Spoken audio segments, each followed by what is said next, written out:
of books and things. Today I have a guest that this is her second trip here, and we haven't seen her in 2 years.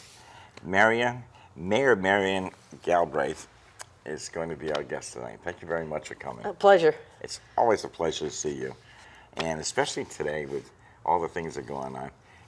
And it's summertime. That's right. Summer in the city. Summer in the city. We have our big kickoff this Saturday. This Saturday? 2 days, really? Yep. 2 days. We have a kickoff. This year we're joining in the celebration of Coast Guard Summer.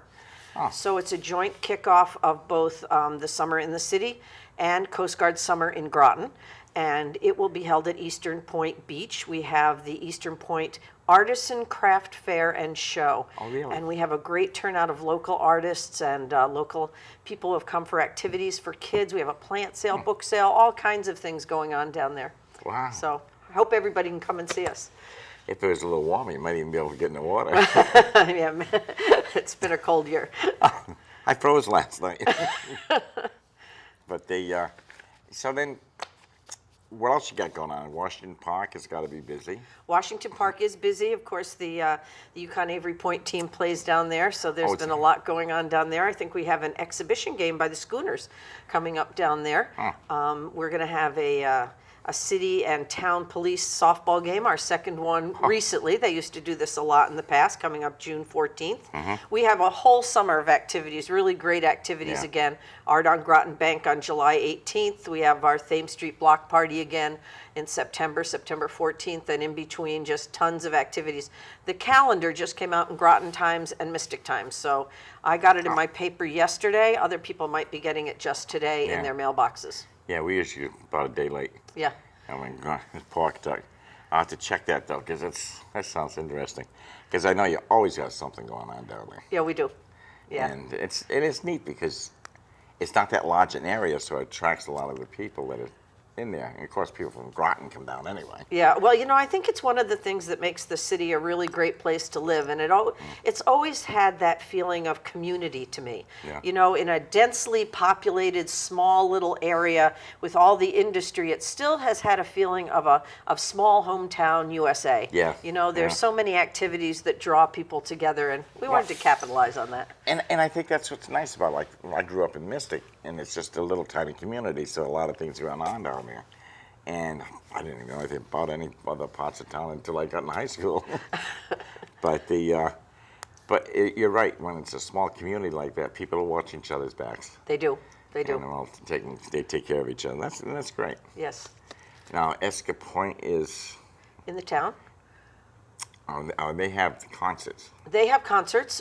We have concerts at Washington Park every Friday night. And they're free and open to the public. And this year we've added a couple of concerts down at Eastern Point Beach. Really? So we'll be doing that this year. We did our first one last year with Rufus Davis, and he brought his Latin jazz band down, and it was greatly attended. Wonderful night to sit there with the sunset going down and watching and listening to the music. It was really nice. So we've added those, some family movie nights. So we have some more good things going on. I'll have to take a look at the paper and get an idea of what's going on down there. Maybe take a run down. So how's things in the city of Groton doing?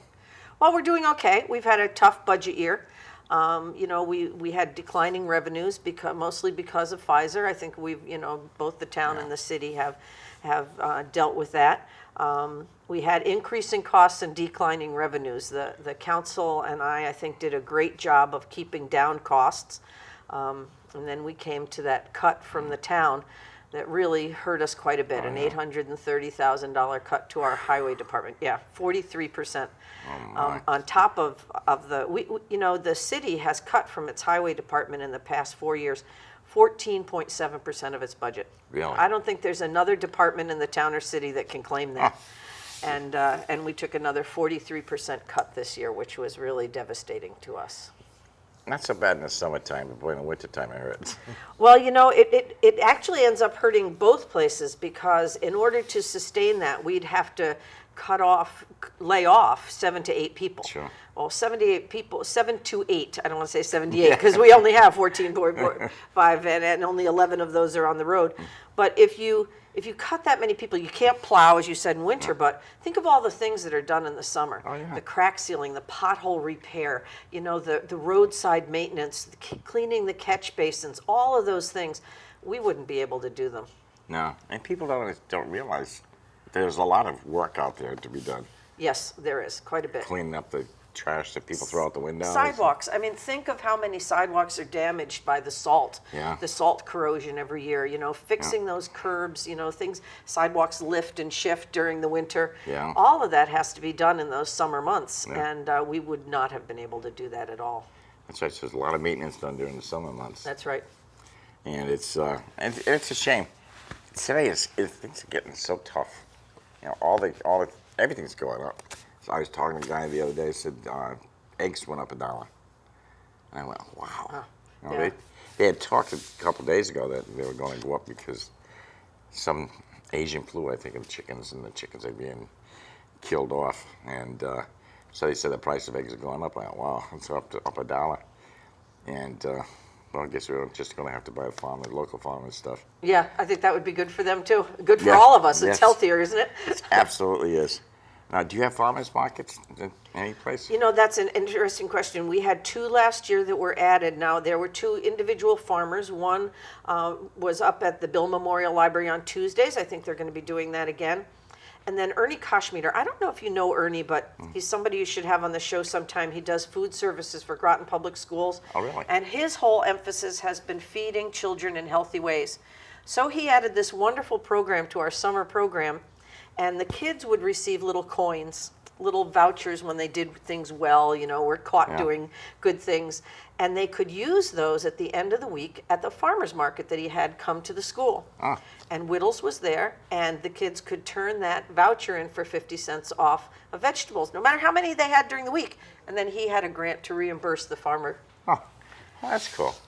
I think the local farmers are just getting more and more important, and the food that they're serving is more important. I just did a series on the Denison Farm Market over in Stonington, or Mystic, and every week I had a different farmer on, and to listen to the way they have to work, what they have to do when they get up in the morning.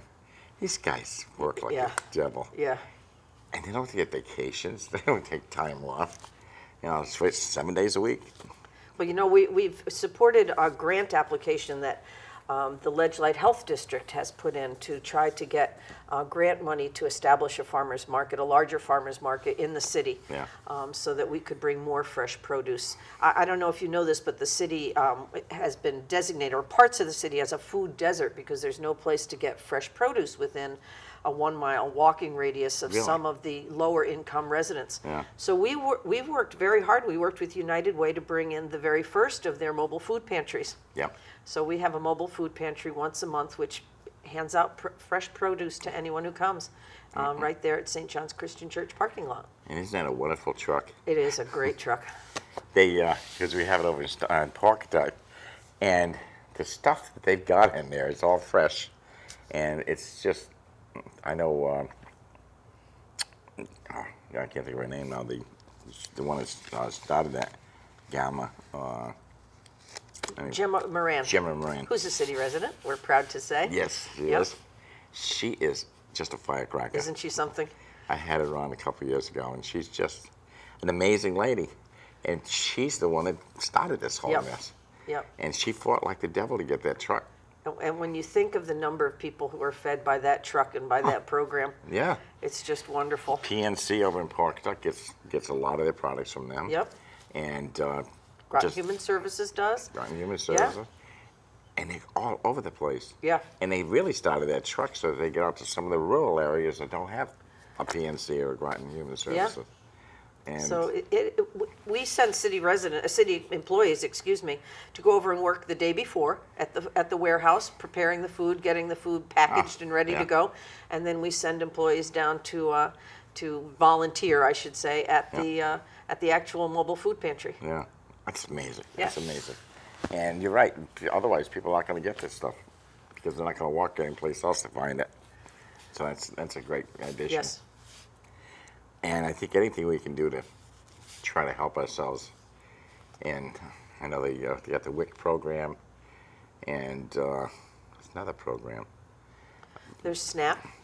The only problem with SNAP is they can't take it to the farmer's market unless the farmer has. Unless the farmers will take it, and some of them do. Some of them do They take gotta them. they gotta take credit cards Yeah, because otherwise they can't take the Yeah. information off the SNAP. And today with the cell phones, you can throw a little square in there. You can take credit cards. right. And but that again, as you say, with the mobile food pantry, that's completely free. Yeah. Anyone can go, and I'll tell you, we have long lines even in the dead of winter. Yeah. People need this resource. It's amazing. I know we get like 100 people standing in line. Yeah, That's amazing. Yep. But they need it, yep. and it's just another one of those problems. It makes a that we big have. difference for a family that's trying to decide, and unfortunately, far too many families have to decide this. Is it going to be food, or is it going to be my utility bill, or food, or my Yeah. rent, or food, or this emergency medical care, or is it food or something else that's just as necessary? So this really alleviates some of that. Yeah, and it's people talk about the welfare of people, and I get upset because I've seen some people that are standing in line that are making $35,000 and can't afford to feed the family. For a lot of people, that middle class income is really hard to stretch when you consider the costs that people have to pay for. Oh, yeah. That can be very hard to stretch, and it's not very far away. One laid off individual, one crisis in the family can put you between the difference of making it and not making it. And rents are outrageous. I mean, you can't. There's no such thing as affordable housing. Yeah, well, there are some, but you're right. It's just harder and harder for families to make ends meet. I think of my grandson, 20 years old. Eventually, he's going to have to go out and get his own place.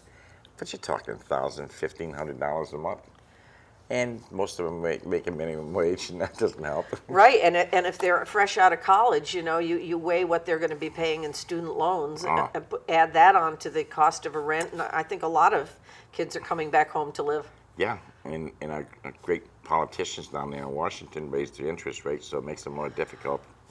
You can get companies can get subsidies at lower rates than kids getting out of college. And they were making money at the old rate. Yeah. So let's make more. Yeah.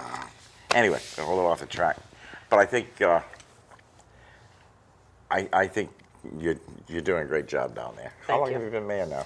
I'm just starting my 5th year. We just had elections again, so I'm on my 3rd 2-year term. I'm just starting. Congratulations. Thank you. They must like you. Well, I hope so. Trying to do my best. I think You're that doing we a all good do. job. That's great. And I'd like to ask you about seceding from the town of Groton. Yeah. Well, I talked a little bit earlier about that budget cut, and perennially, and usually when times are hard, the response of the town council has been to balance that budget by cutting the subdivisions. And so, but that cut was unprecedented. I mean, 43% of the highway budget, who could sustain a cut of $830,000 without having to lay off people? And we were faced with the predicament of, do we lay those people off and not be able to provide vital services? I mean, maybe you can get by with your street the cracks not being sealed a year, but can you get by without the plowing being done? How many days can you wait to be plowed out because instead of 5 or 6 people working full time, we only have 2 or 3? Yeah. And we were faced with that choice. At a budget hearing, the residents told us, don't cut the service. Even if you have to pay for it until the arbitration comes in, because we have filed for arbitration, don't cut the service. But the council passed a resolution asking us to explore financial independence. Now, secession is a means, and it's the only one that's really hit the paper. Yeah. But it's really about getting to a point where we can be financially independent. It doesn't mean for everything. It could be as simple as saying, okay, right now we pay taxes to the town just as everybody else does. Mm-hmm. We won't pay for your police department, and you won't have to pay for ours. We won't pay for your highway department, and you won't have to pay for ours. It could be as simple as that. Yeah. Leave everything else the same. Yeah. Have an agreement like that, an agreement on a percentage. We pay 31% of the town's taxes come from the city. Wow. We ask back for a very small bit of that. let's just pick a percentage that fits the needs Yeah. and say, we won't fight about this anymore. The fight is not good for the city. It's not good for the town. It's certainly not good for the city residents or our businesses. So we need to find a way to stop that perennial, well, it's not perennial, it goes in cycles, but that cyclical fighting over money. Yeah. And instead get on to doing the things that are important for us to do. Building economic development, building a great place for people to live. Yeah, because it's always, every once in a while, like you say, it pops up, and I just wonder if the city were to disappear, how much of a burden that would be to the town of Groton. Well, I think it would be quite a burden, which is why I would rather explore things like, you pay for your police, we'll pay for our police, but let's all pay for the schools. Let's all pay for the things that we all share. Yeah. Yeah, I think it would be hard. Again, we're a quarter of the population, but 31% of the tax base. Now, that's because That's we have the considerable. industrial part of town. Yeah. That poses its own challenges. It's challenges that the city has always welcomed. I mean, that's why the city began. Yeah. In 1897, we had our first fire district because the businesses wanted water and fire hydrants. And then in 1904, we became the borough because those businesses needed water, they needed electricity, and so we incorporated so that we could have a municipal utility company. Yeah. It's the birth of Groton Utilities and the birth of the borough then, now the city, came hand in hand because we wanted to be able to fit the needs of that industrialized area. And the business area. At one time, Thames Street was Yeah. Groton's business area. Matter of fact, that's where the utility company was. Yes, it was down on Thames Street. Right. Now it's a restaurant. Now it's empty. Oh, is it empty again? Yeah, it is empty. I would like it to be a restaurant again. God, it was a great restaurant, too. Yeah, it was. Yeah. It's too bad it didn't work out because it was a nice place to go sit there by the water. Yeah. Now we go to Puffin's for lunch. Oh, really? Sure. You haven't been to Puffin's, you have to go there. Beautiful, sit by the water. And- Where's it down? Do you remember where the old Lorelei was Yeah, years ago? yes. That's where Puffin's is now. Okay. It's run by Seabird Enterprises, Right. and they're open for morning and lunch, for breakfast and lunch, and it's really a great place to go. I think now I used to love Paul's Lorelei. Pasta. Everybody Yeah. knows Paul's Pasta. Sit and watch the water go by. And he's never made a mistake of enlarging it. I tell you, I'm not a business person to know whether it would be a mistake or not, but he certainly has kept people coming. He's got the secret. Boy, you stand out in line there for waiting Yeah. for him. And it's a good business, and it's a great meal. Yes, it is. They have And they very have a great reasonably meal. priced. Yeah. Yeah. So you've got a lot down there. We do. I'm very proud of it. Yeah. And because you get the little post office. Yep, and Fort Griswold, of course. Oh, yeah. And the Subvets Memorial, a very important spot. Yeah. Yeah, we have a lot going you got on in the city. Nautilus down there. Yeah. Washington Park, we Yeah. have, the Nautilus is actually in the town at the subbase. Oh, is At it? the subbase, yeah. But, we have a great relationship with the subbase. But, we have Eastern Point Beach, we have Washington Park. There's so much to offer. Avery Point. Yeah. The University of Oh, Connecticut, that's just great gorgeous areas. down there. Yeah, And then you got the Elks Lodge around the corner. that's right. I'm a proud Elks member. I used to be. And I joined the Lions, and It's hard sometimes to keep busy in so many things. it is. Yeah. It is. And it's just I've been in the Lions for 40 years, almost 40 years. And before then I was actually one of the charter members, well, I'm a charter member, but one of the first group that was inducted in there. Oh, really? Yeah, and that was a long time ago. And I was there for about 10 years. And it was it's always been a good club. But but you got so much down there. And then you got the yachts down in Shenecasset. Yeah. You Yeah. got Shenecasset Yacht Club. Which is why it's really too bad that we end up back to this division. Yeah. I'd really like to be able to heal things. I know that people talk about consolidation. If they really looked at what consolidation was all about, I'm not sure they'd really want it, between what the city residents would no longer have in terms of services and what the town would have to pick up in costs. I mean, imagine running a whole new sewer department. Imagine providing all the building and zoning and planning services for Pfizer and Electric Boat. That's all paid for by city residents. Yeah. I don't think that, the Parks and Rec program that exists in the city. We serve 270 kids every summer, completely city residents, who pay for that, in addition to maintaining Washington Park, Eastern Point Beach. It's not it's easy to talk about consolidation. It's much harder and much more expensive to actually do it. Well, this is the problem. They wouldn't even be talking about it if it weren't for money. Right. Because who wants to create a problem? But it's the money factor. It's everything is money today. And we don't mind at all sharing in our cost of saving the money. As I said, the highway department in the past 4 budgets has cut its budget by 14.7% over 4 years. What other department can talk about that? Yeah. Until this year, we had spent several years in a row cutting our police department. This year, increased health insurance costs got to us this year. Yeah. It went up a little bit. But, we try very hard. We have decreased the city budget a couple of times. Declining revenues has meant sometimes we've had to pay for an increase in the budget. But even this year, before that cut from the town, we had decreased our budget once again. Wow. We understand cutting the budget. We understand being responsible. Yeah. But 43% and cut. That's a big cut. That's a big cut. It's terrible. Yeah. I don't. That's like taking 43% of your paycheck. What? Right, and then saying do the same amount of things. Yeah. You can't do that. No. You can't do that. No. And we owe it to our residents to plow their roads, first of all, to keep them safe. All of those things have to be done. Yeah. Well, I wish you luck in it. I think, I'm sure it's nothing going to be happening real soon. Well, we are examining it. We are looking at it, looking at the costs.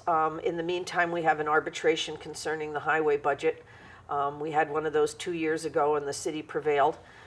We expect to prevail again. It's just too bad we have to go through this, And that's as more you said. cost. Yes, that's more cost. That's lawyers' fees. Which is terrible. and it's not like the town cut its budget by that $830,000. They put it in an account in case the arbitration doesn't go their way. So everybody still paid that $830,000, and now the city residents, unfortunately, are paying it again. Yeah. That's too bad. Yeah. But we know that everything's being cut except prices. Yep. Costs are going up, and everything else is being cut down. The SNAP they're trying to cut that back. They're trying to cut back Social Security. They're trying to cut back everything. And I just don't see where they're cutting expenses that much in the federal government and the state government.